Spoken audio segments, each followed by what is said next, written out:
Hello and welcome to the webinar, School-Wide Best Practices to Support English Learners. I'm Lisa Hansen, and I'm Vice President of Content and Marketing at National Professional Resources. Our company, which was founded by my father, Robert Hansen, has been in education publishing since 1968. We are committed to the mission of advancing the success of all learners through supporting the educators who serve them. Before we begin the webinar, I'll review a few quick housekeeping items. All audience members are in listen-only mode, which means you are muted. We will be accepting questions throughout the webinar and we'll be holding a Q&A session at the end of the webinar. You can send in your questions for our presenters at any time throughout the webinar using the questions feature in your control panel. Type your question into the top box, press send, and I'll get your questions and put them into the queue to be answered during the Q&A period if time permits. Our presenters have generously offered any questions we don't have time for in writing. We will via a link in our follow-up email to you. If you experience any technical difficulties during the presentation, questions feature to get my attention, and I'll do my best to resolve the problem for you. I'm not sure if you're hearing chimes right now as people come in and out. I am, and I'm going to try to get that turned off if you're hearing that. So I apologize. As soon as I finish introductions, I will work on that. And along those lines, if you experience any technical difficulties during the presentation, please use the questions feature to get my attention. I'll do my best to resolve the problem for you. So send in any questions you have for our presenters at any time throughout the webinar using the questions feature on the control panel, which I just mentioned. Your question into the top box, press send, and I'll get your question to put into the queue. A very brief survey will launch once the webinar has completed. We very much value your responses. We will be sharing the webinar with you following the event. I am your inbox, and we will send you an email by Friday with details of that recording. Should you want or need a certificate of participation in this webinar, you can request one by responding to the follow-up email I sent. I'll prepare it and send it back to you. Now, without further ado, we'll get started.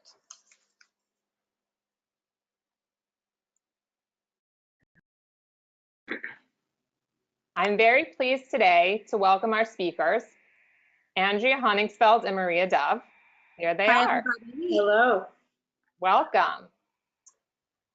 They both work at Molloy College in Rockville Centre, New York. Andrea is an Associate Dean and Director of the Doctoral Program, Educational Leadership for Diverse Learning Communities, and Maria is a professor in the Graduate Education TESOL Program. Both have also been ESL classroom teachers. They have co-authored books, which you see below, including Co-Teaching for English Learners, Collaboration and Co-Teaching for English Language Learners, and Collaborating for English Learners. They also co-wrote one of our best-selling laminated reference guides, ELLs, Co-Teaching and Collaboration. These publications are all available for purchase on our website, www.nprinc.com. Also, as you will soon see, hit that too fast. As you will soon see, Andrea and Maria are terrific presenters who also provide in-person professional development. If you are interested in inquiring about speaking arrangements, please reach out to us for scheduling through our training division, Comprehensive School Solutions, which is css.nprinc.com, or you could always reply to the email follow-up that I send following the webinar. So now, Andrea and Maria, I will turn it over to you. Thank you. Well, we're really honored to be here. We're just going to be changing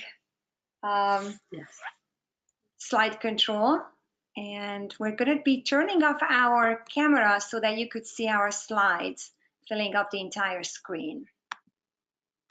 Okay.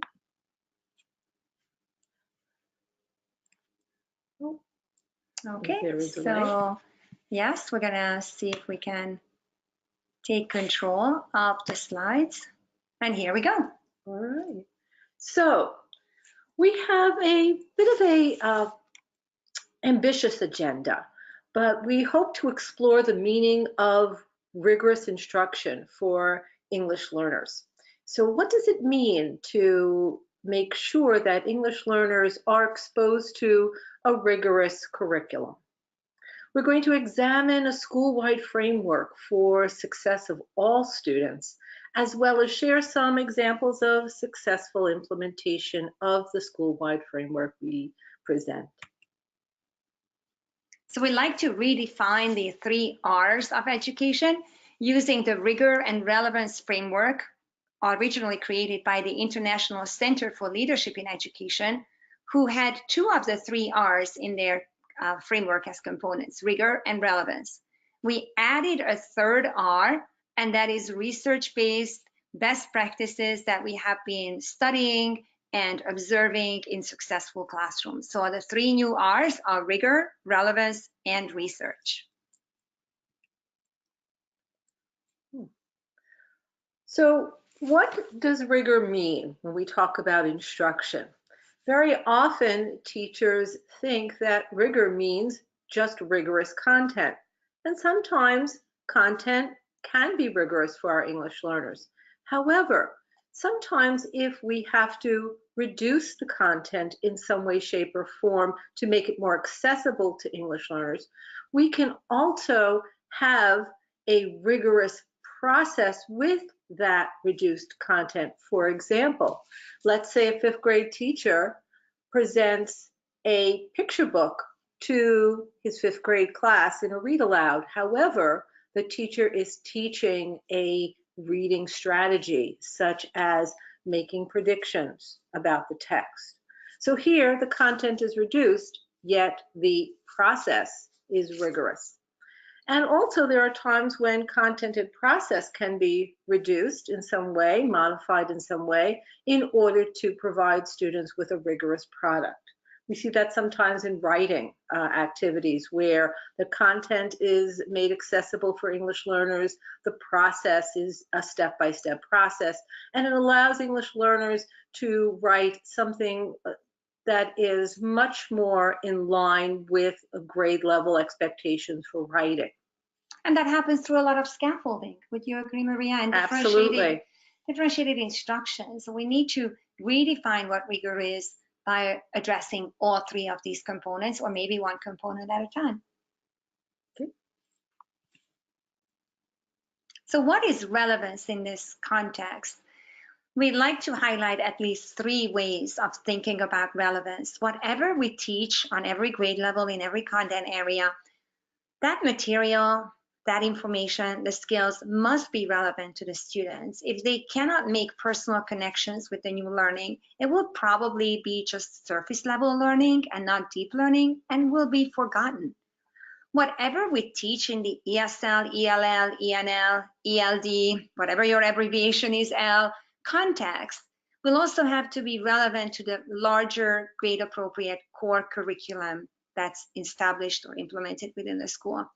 And finally, last but definitely not least, we need to recognize the community, both the local, regional, and global community in which our students are growing up and becoming future productive citizens. It has to be meaningful for them for life.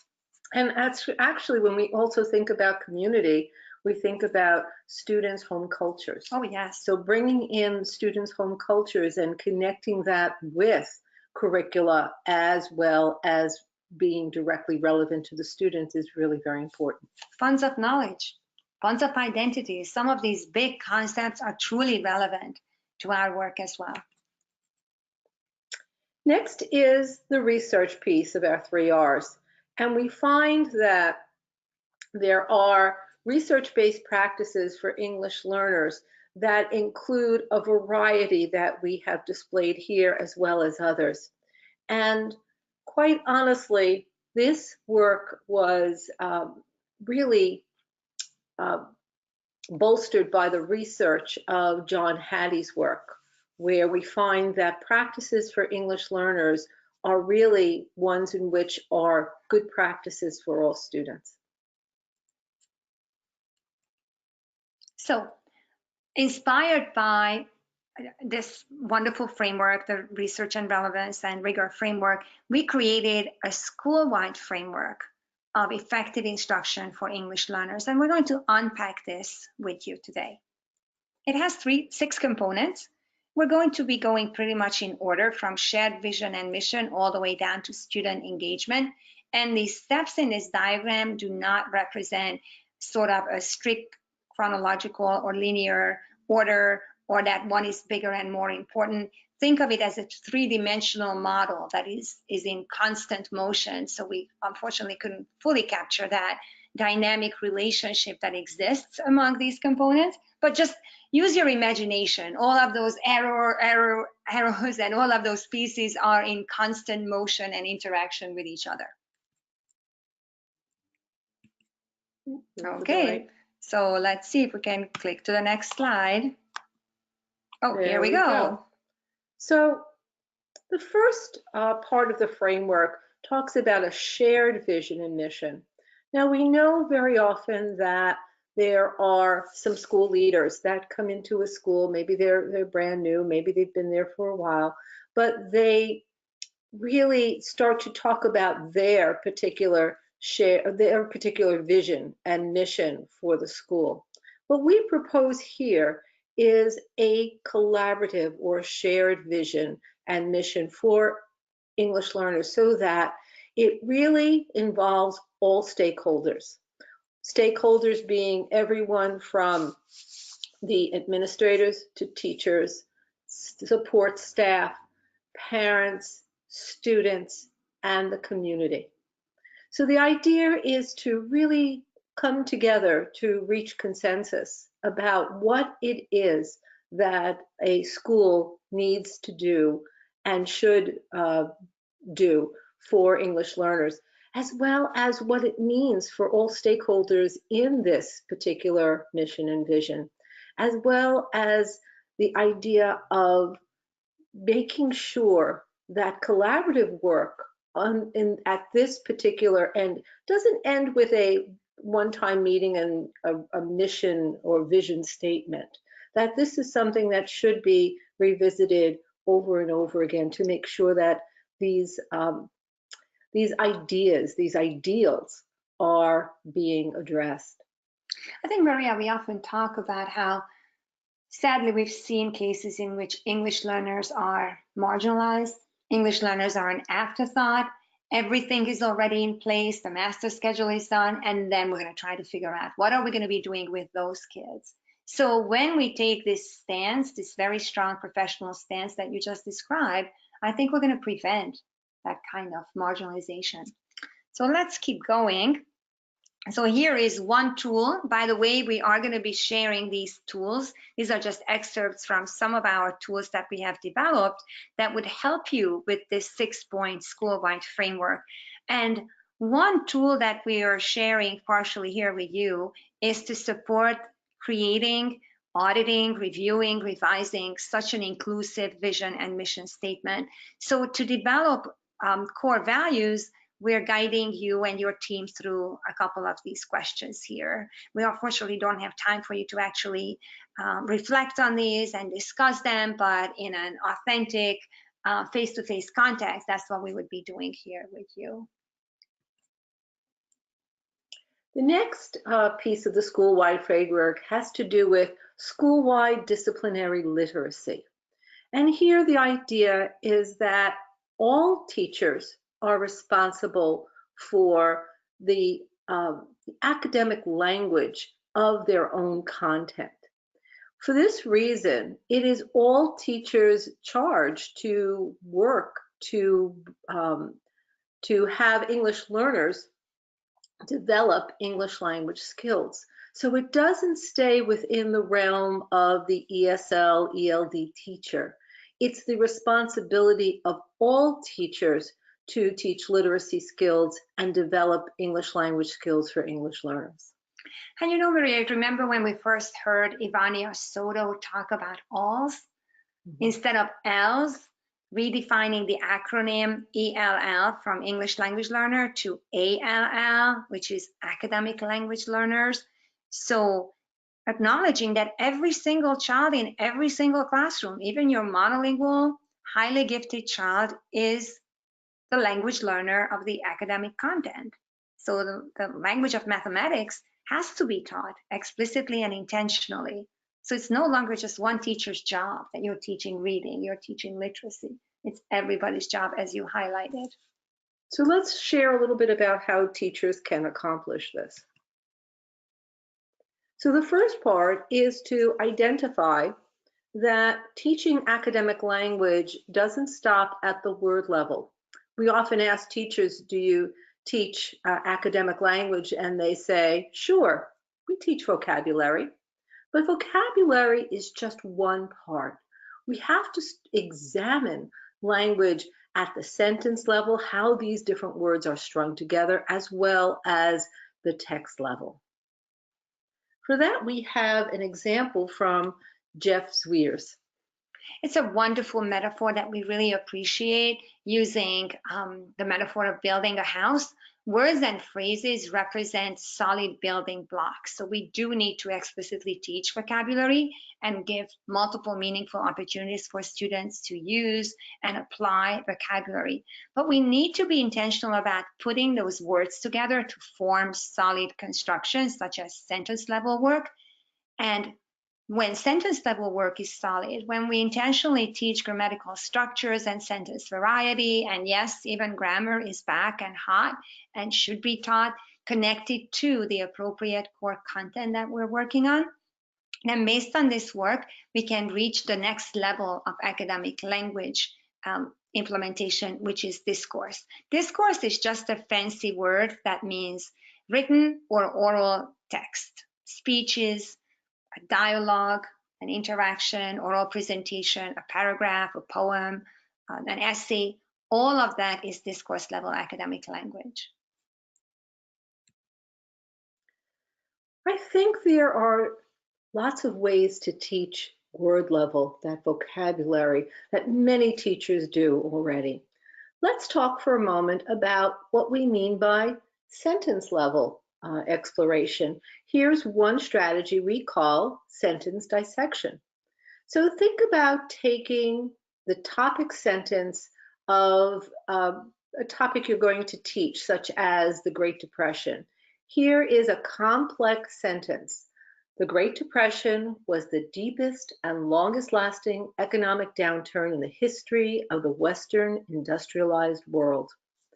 Now, that's a mouthful. It is. Now, just by breaking the sentence down, and you see it broken down in the left-hand column, just different parts of the sentence into meaningful phrases. And then there are possible questions to talk more about the particular piece of the sentence. Now, one might think, well, what are my other students doing while I'm breaking down this sentence? Quite honestly, just by breaking down this topic sentence, you are introducing the topic to all students while you're also clarifying vocabulary, specific information, and making the idea of the entire lesson clear to all students. And also, if you think of it this way, what we're doing through this type of thorough sentence level work, we're raising metalinguistic awareness in all of our students. This kind of language is very different from conversational English, even different from academic discourse that is taking place in the classroom as teacher talk or student-to-student interaction. This type of dense, complex academic language has to be explicitly taught. What we like to say is that kids don't pick it up. You could pick up a lot of language. You could pick up slang. You could pick up even words and phrases that are not appropriate, but kids pick it up. Mm-hmm. They're not going to be picking this kind of complex academic sentence structure just by virtue of being exposed to it.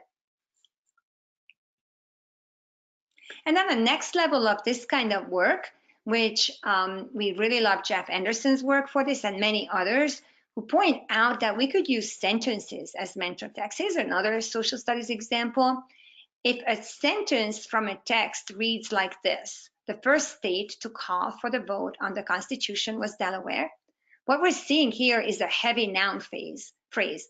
the entire first part of the sentence, the first state to call for a vote on the Constitution, that is one single phrase.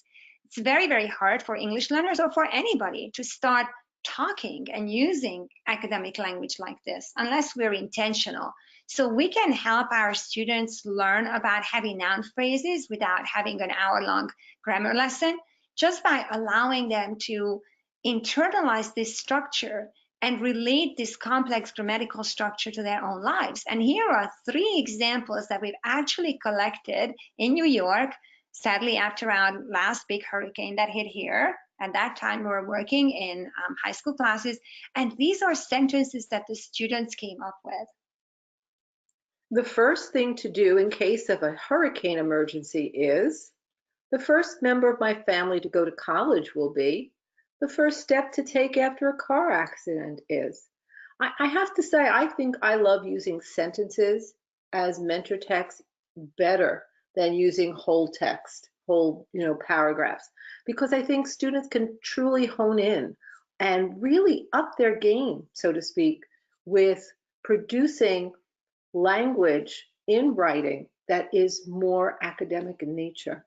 Yes, it's all about ownership, as you said. So how could we make sure that our students can express sophisticated ideas using complex academic language? Of course, this is all scaffolded and broken down, and students are not just starting to roll these sentences off their tongues. They need explicit instruction in what that original sentence was.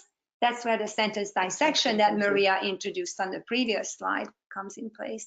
But we are just floored by seeing and hearing these sentences as the students had that aha moment. And they knew now what a heavy noun phrase is, just by having this opportunity to intentionally work with complex academic language on the receptive end and also on the productive side. Teachers often ask us, how do I increase my students' ability to produce writing that is more grade level appropriate? If we don't engage in strategies such as sentence dissection or using sentences as mentor text, just by assigning writing, we're never going to get our students where we want them to be. Okay, so I think we have more to share with you. One of our other favorite strategies is anticipation guides, because this strategy bridges word level, sentence level, and text level work. It certainly does. Anticipation guides can be used before reading, during reading, and after reading, and it can be used with both literature, with fiction, as well as nonfiction texts. We have one example of an anticipation guide, and this one is for nonfiction text. It is it was a high school example, I believe, or a middle school example.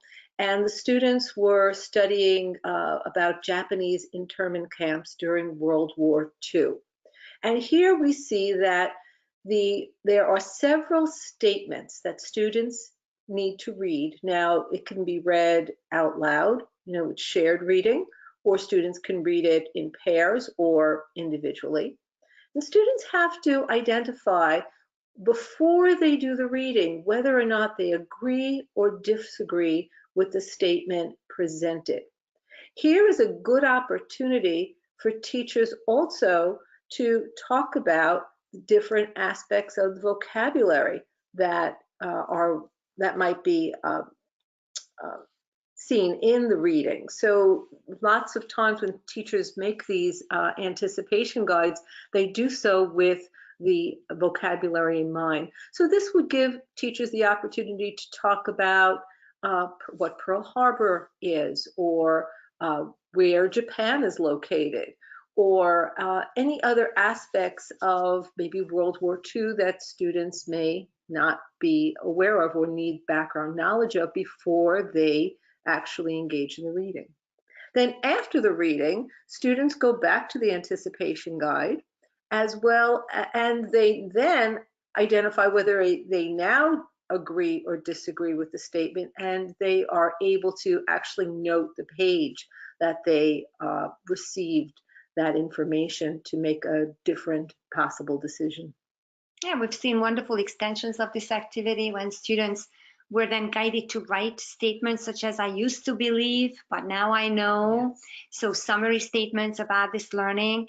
And as Maria pointed out, some key vocabulary could be integrated into this preview activity. One complex sentence could be directly lifted from the text so that the students will recognize that sentence. You could combine the anticipation guide with the sentence dissection activity. The possibilities are really endless. How to ensure that students get the gist of the entire lesson already through this anticipatory guide.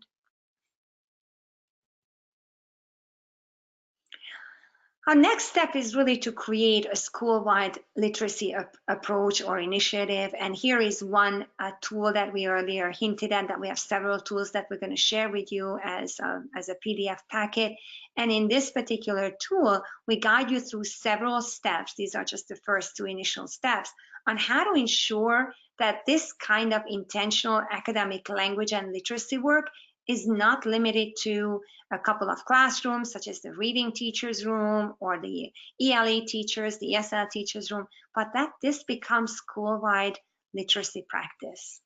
As well as the building of capacity of all teachers to make sure that there's ongoing professional development on how to develop school-wide literacy. Okay, I guess here are some other steps in there. Collaboration is absolutely key in this, as well as intentional focus on growing academic language and literacy-rich learning environments in which the students are not just exposed to a language-rich or literacy-rich classroom space. The walls are full of very, very meaningful anchor charts and word walls and so forth, but actually these activities, these interactions become part of everyday practice. Next on our framework is our curriculum mapping and alignment. We find that there has been so many changes occurring with our programs for English learners. Many schools throughout the United States and beyond have been moving toward a more inclusive model of instruction, a collaborative model of instruction, and even a co-taught model of instruction.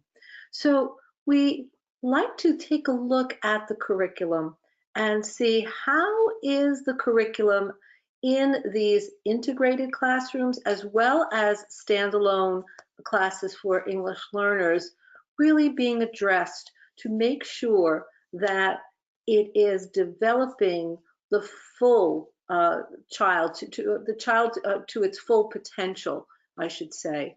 So making sure that the curriculum is aligned to the mainstream curriculum so that English learners aren't put in a situation where they're not connected to the same rigorous curriculum that other students are connected to, as well as making sure that all teachers are able to guide students to acquire rigorous curriculum through different types of differentiated instruction at the appropriate levels of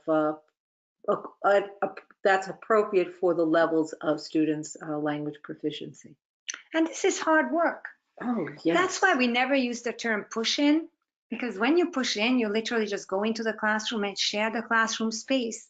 But often this work that Maria described is absent from that practice. And this is hard work, often requiring long-term commitment, a year-long curriculum mapping, or summer work when teachers are charged or volunteer to do curriculum mapping and alignment. But let's continue. We have some more to share, such as one example of what one particular team on Long Island in New York did. So this is their ESL framework that beginning stages of this type of curriculum work was connected, just defining what will be the focus, what will be the intentionality in the standalone ESL class, in the content-based ESL classes, and in the content areas that do not have direct ESL support.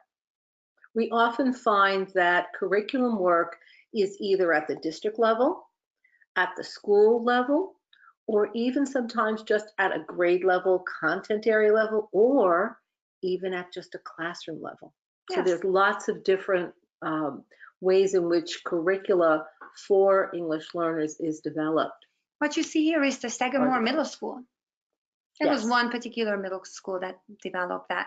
So closely aligned to curriculum mapping and alignment is connecting it with the collaborative instructional cycle that consists of collaborative planning, instruction, and assessment.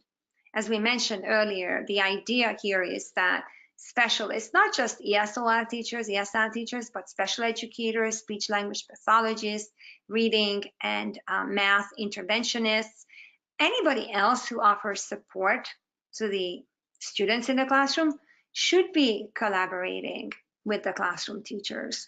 We have seen amazing teacher teams who really collaborate on a grade level, and they plan lessons together. They may deliver these lessons separately, not necessarily in co-taught classes, and then they come together and then they re-examine how those lessons fared in their separate classrooms. Sometimes they even videotape their lessons to analyze the teaching.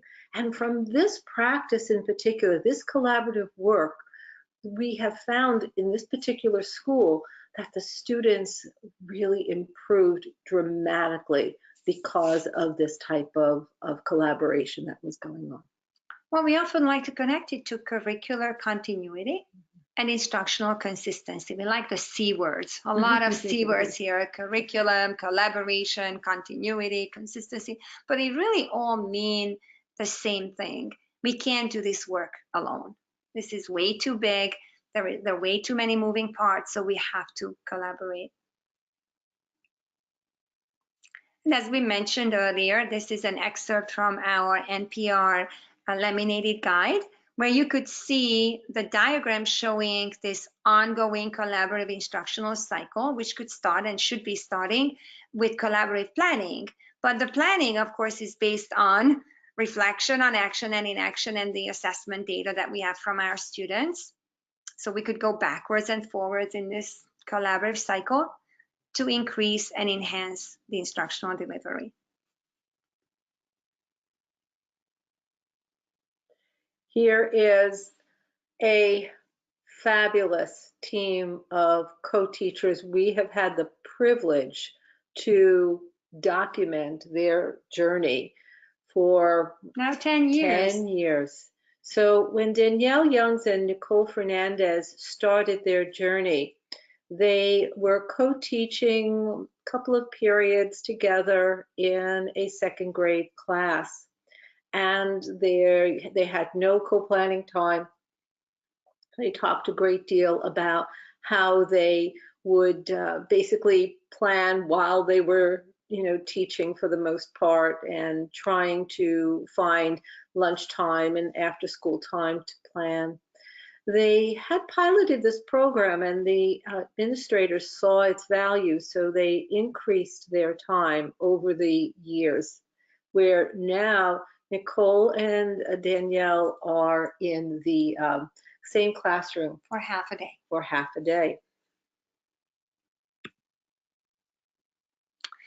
So as we mentioned earlier, the collaborative instructional cycle consists of co-planning, co-teaching, or coordinated instructional services, co-assessment, and reflection. And often reflection falls off the plate because we're just so busy. We barely have time for collaborative planning or co-assessment. Yet here, again, from our laminated guide, we wanted to remind you that there are some critical steps we need to take to make sure that our instruction is as effective as possible. So these 4 questions are rather simple yet very complex. What happened? Why? Why did it happen that way? So what? What is the overall meaning of what we have observed or noticed? And now what? What is going to be our implication for action? But in their simplicity, they're very powerful. And if you take up the charge of really using these questions, you'll find that your reflection will really amount to better collaborative planning, better instructional delivery, as well as assessment of student work. And you know, Maria, this is also connected to what we have been observing now, that more and more teachers are getting collaborative time, but just being given time does not necessarily lead to enhanced or increased instruction. What we want to see is that that time is productive.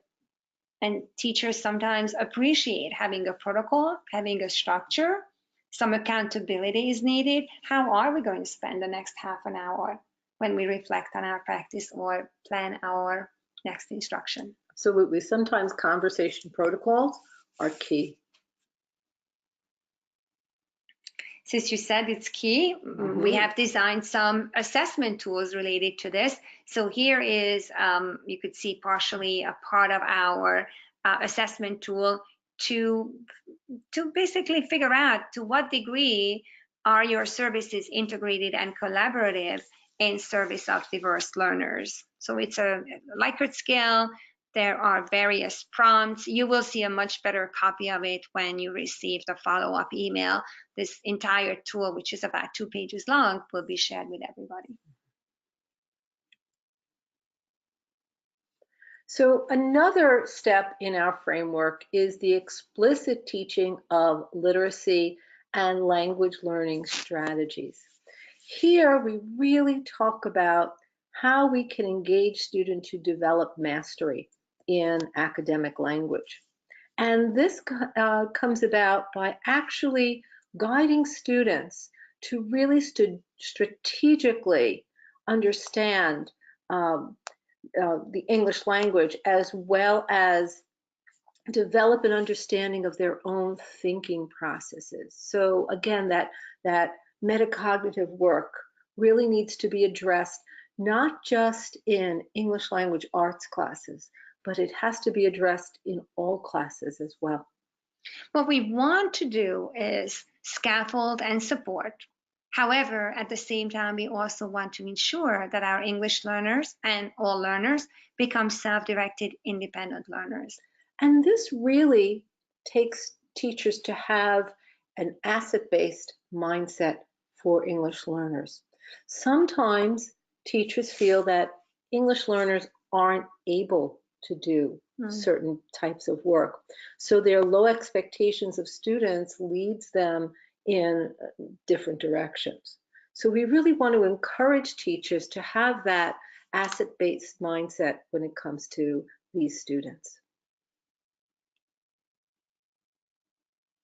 So here is one example of Lisa Zombach, how in this particular school, she was leading a mini newcomer center. She was the first line of defense, so to speak, as newcomers were arriving in the middle of the year, and she helped them transition to their appropriate classrooms after a few weeks of instruction, sometimes a couple of months of instruction, in which she heavily focused on foundational skills and explicitly teaching them about the norms and expectations and learning strategies that are needed. And this really helped the students to adjust to school in the United States. So yet another tool that we have for you, which will be available to you, is not a checklist, though it looks a little bit like that. It's a summary chart of a range of different supports, such as instructional supports, linguistic supports, graphic supports, visual and interactive supports inspired by Rita and many others who have done similar work that we can incorporate in every single class. We often challenge teachers that we work with directly that just keep this in your lesson planning plan book and make a commitment that there will be one support from every single category in every lesson.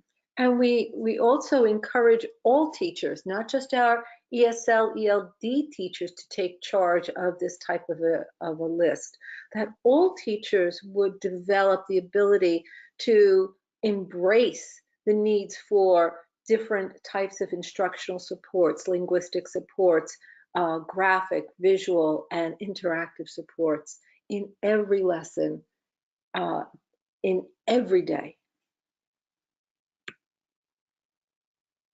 So last but not least, it's all about student engagement. We want to make sure that students are not just on the receptive end of learning. They're not just sponges that will soak up the skills and the knowledge. They really need to, we teachers need to shift into a more interactive, integrated, and collaborative learning environment in which we encourage inquiry-based learning and student ownership of what we're doing. We find that sometimes this shift is more difficult for our secondary teachers than our primary teachers. But we'd like to offer a particular strategy, and it's one that we find that most teachers can embrace, and it provides a very simple framework for lesson planning, and it's called Swirl. Swirl stands for speaking, writing, interacting, reading, and listening. So consider when lesson plans are being developed, are there opportunities in each lesson for students to speak? Not just to raise their hand and answer a question, but to really practice the English language using their speaking skills, as well as writing. Those productive language skills are so very important to focus on when students are learning in another language. So we like to mention here that speaking and writing have to be authentic. Sometimes we say that copying is not writing, because copying is just the mechanics of writing. And sometimes there is a purpose for that, obviously. But more often than not, we would like to see that English learners, and all students for that matter, are engaged in authentic language use. As well as interaction, reading, and listening is at the end, because we want students, of course, to listen, but that is the last skill we want to focus on. So to have some sort of a tool related to student engagement, we developed a 3-part classroom walkthrough checklist. Again, this is not an evaluative tool. None of these tools that we're going to be sharing with you are for classroom reading or teacher evaluation. They offer scaffolds and guidelines for teachers and administrators or coaches to talk about a school-wide approach to working with English learners. I think we have one slide that here talks about the learning environment. I think in the next slide examines also teacher behavior.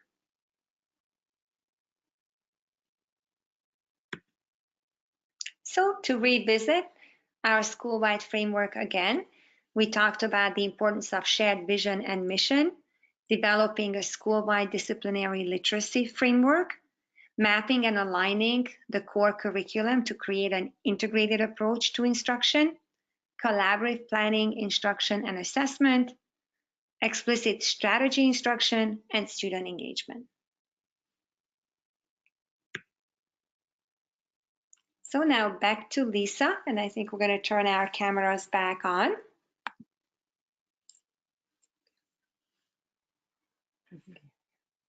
Apologize. You hear me now? Yes. Sorry for that. I got caught with my jacket on twice. Thank you so much. That was a wonderful presentation. We have great engagement with our audience. And as you noted throughout, there are handouts for several of the slides that were shown, which we will be providing via links. They are also in your control panel, but don't worry about that now. We will send them to you when we send a follow-up, and that will also have a recording of this session. Now, to get to a few questions, let me make sure I have my clock so I don't go over. We want to respect everyone's time, and thank you so much for being here. One question that came in for Andrea was in relation to what you talked about redefining ELL to ALL, academic language learner. And the question was to just expand on that a little bit and say and clarify, and to also say who it was from, because I think you credited somebody for that. Yeah, so it has been around on blogs and in various publications before. The first time we heard about ALL as an acronym standing for Academic Language Learner was by Ivania Soto, and she's a Corwin author. But we also know that Sarah Otto also used this acronym in her recently published book. And the idea is that when we teach mathematics or when we teach science, we also have to teach the language and literacy skills that are uniquely associated with these core content areas. So if we overlook the language dimension of teaching any core content area, our students will not be developing precision of academic language. So in this sense, the monolingual English-speaking child is going to be a language learner as well. Case in point is, I think there is some kind of informal statistics about it, that in a high school science class, you have more words that you have to learn than in a high school foreign language class. You heard that before, Yes, right? I have. Yeah, so I think in that sense, think about it, that any class, you don't have to go to high school science or math, but any single class will have a fair share of academic language that has to be acquired by all. All right, so we'll get to another question. We've got some coming in that I'm trying to keep up with, and I just want to reiterate that our presenters very generously offered to take any questions that we don't have time to get to today in writing and get those to you with our follow-up. So I'll move on to the next question that was just asking for clarification on the slides that referred to reflection, and wanted to ask, are you referring to teacher reflection when you talk about this? Absolutely. But in some way, we have to think about reflection, and it can be, as we talked about, all stakeholders having some part in reflecting about practices for English learners. And we also want to foster reflection in our own students. But what we were talking about before was actually teacher reflection in forming their instructional practice, their instructional delivery, as well as their assessment practices. So it's very interesting. The place where we come from, we're both at Molloy College. A big shout out to our institution.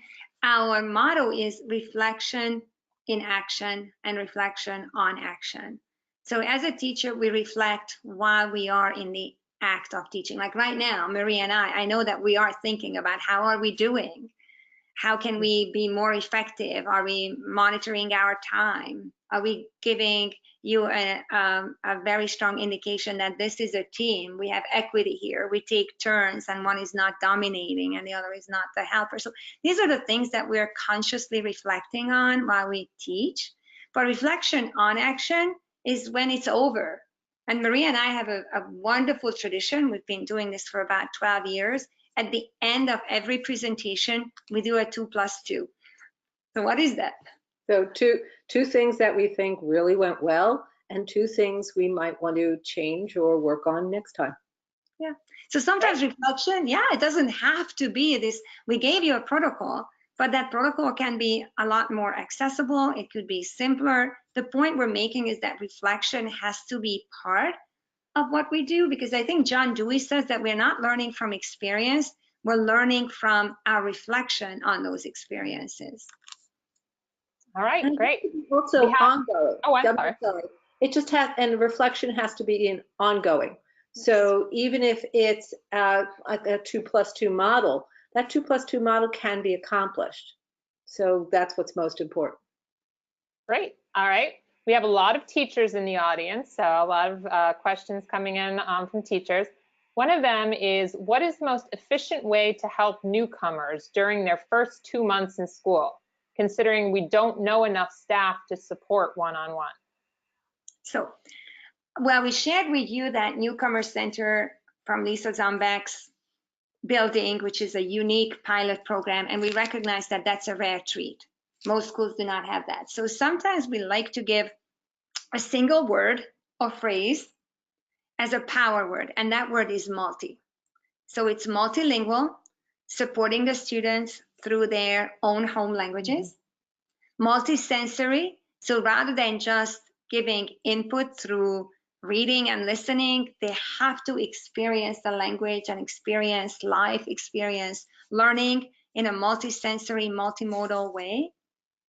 Multiple entry points, multiple grouping strategies, a buddy system, pairing the students, having a writing buddy, having another buddy who's taking them to the restroom, or the lunch buddy. So it's this word, just keeping, what can we offer in a short webinar like this? But if we just offer you that one word, just think about multiple ways, even multiple intelligences, like everything that you could think of related to multi is an entry point to working with this population. Also, respect the student's silent period.